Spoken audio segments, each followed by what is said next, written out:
Welcome to Burlap Teachers. Enjoy the video. You begin by prepping precisely.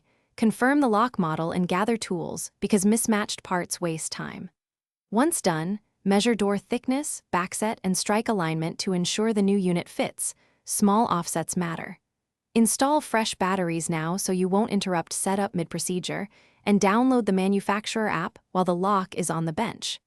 This gets account creation and firmware updates ready. Make sure to use a strong password and enable phone notifications for next steps. You mount the deadbolt and exterior keypad, aligning screw holes so the bolt travels smoothly.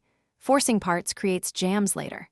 Next, attach the interior assembly and connect the wiring harness or insert batteries, checking polarity and snug screws to avoid vibration issues. Then, open the app and add the device via Bluetooth or Wi-Fi. Follow the pairing PIN prompts and grant location or Bluetooth permissions. Once paired, the app will likely push a firmware update. Let it finish to prevent feature mismatch. You finish by calibrating auto-lock timing and motor sensitivity, because correct settings prevent false locks or jams. Test with the door open and closed repeatedly to validate behavior. Then create user codes, set schedules, and enable remote access or guest keys so family members and services can enter securely. If something goes wrong, try one key troubleshooting tip. Reboot the lock, restart your phone, and retry pairing within a few feet of the lock. Also make sure batteries are fresh and contacts clean.